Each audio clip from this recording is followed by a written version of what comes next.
So a councilman from Omaha City got arrested on federal charges along with three other police officers.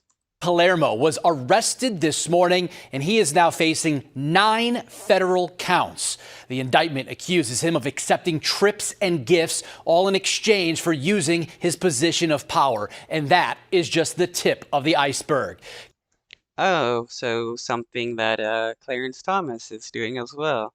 But because the council has some ethics rules and he's just a city council person, he is getting charged. But Clarence Thomas, that's just, the norm for the, Supreme Court justices to get bribes. Good afternoon, and thank you for joining us. I'm Dave Zavolinsky. Councilman Palermo isn't the only person of note facing federal charges today. Retired police officer Johnny Palermo, no relation, and retired police captain Richard Gonzalez and Jack Olson were all also arrested this morning. All three are accused of defrauding donors of the Latino Peace Officers Association, among many other things. 2 indictments from a grand jury were unsealed earlier today. In them, the government explains how Councilman Palermo allegedly received benefits from Johnny Palermo and Gonzalez, things like airfare, luxury hotel accommodations, and other travel arrangements, all in return for money and favors to their nonprofit organizations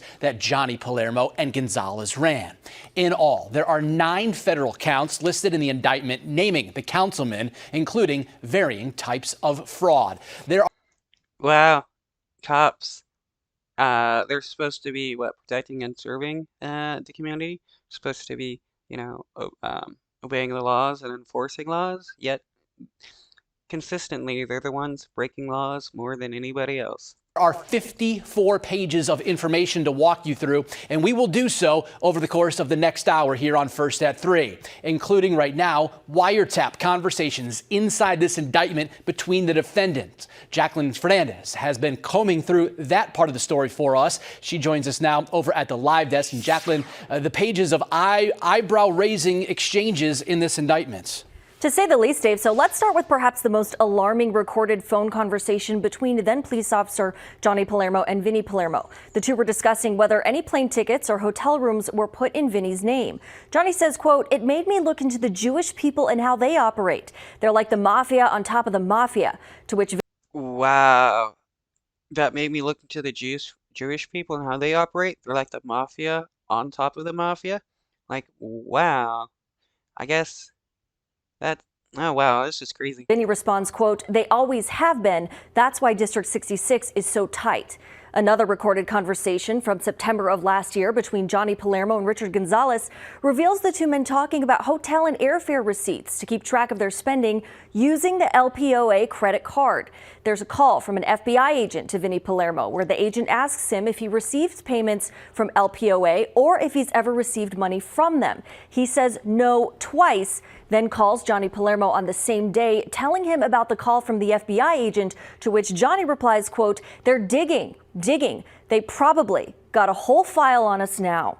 And Oh wow. The moment he got called by the FBI, they knew they were screwed, and that's why he called the others, and they all knew that they're going to be screwed. Yeah.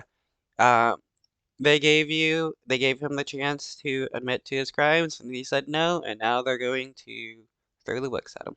And they certainly do, Dave. The feds revealing several incriminating conversations back and forth between the suspected parties.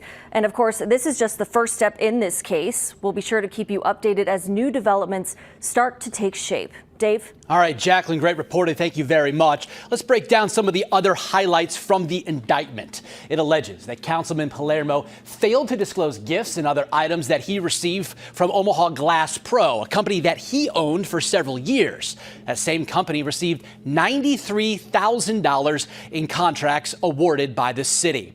It also accuses him of the tried to defraud First National Bank of Omaha out of more than $68,000 by applying for a PPP loan that he wasn't allowed to receive because he was already on federal probation.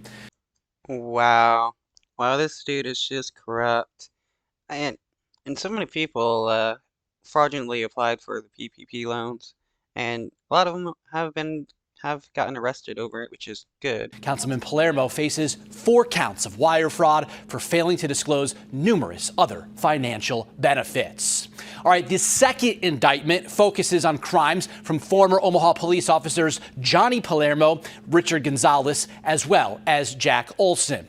One count details a scheme where Olson would allegedly solicit donations for the LPOA and then keep 65 to 80% of the money for themselves. Another count alleges that Palermo's real estate company would bill Pace for work that was allegedly done. Instead, a Pace employee would go do the work.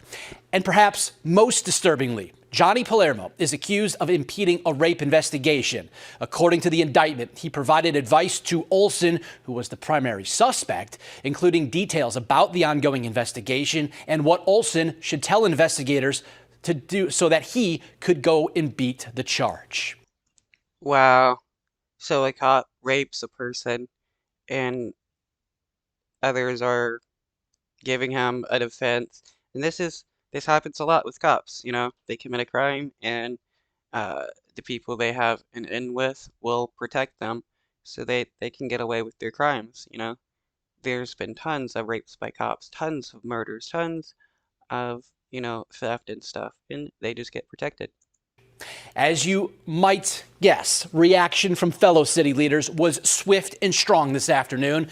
Omaha Mayor Gene Stothert called on Vinny to resign immediately, saying in a statement, quote, "A council member under federal indictment for numerous complaints relating to criminal conspiracy, fraud, and public corruption cannot be entrusted with spending taxpayer money, making decisions that impact public safety, and many other responsibilities that come with the public office." Yeah, the moment a cop gets found out for committing crimes, they should be immediately like put into jail and investigated.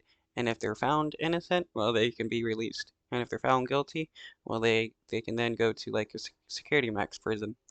She goes on to say he has violated the trust of the citizens he was elected to represent and damaged public confidence in the city council. End quote. Again, that from Omaha Mayor Gene Stothert. And the same for city council people.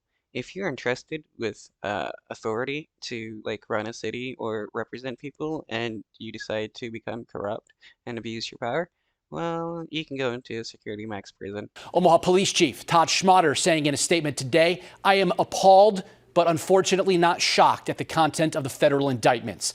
As the federal investigation continues, there is a possibility that more arrests will be made. The federal indictments speak for themselves." End quote. Even if the defendants are convicted of just one of the charges from today, that would mean 20 years in prison. They will all be in federal court in Lincoln Monday afternoon to face a judge for the very first time. We have a comprehensive breakdown of today's indictment and all of the charges for you to read and dig deeper over at WOWT.com.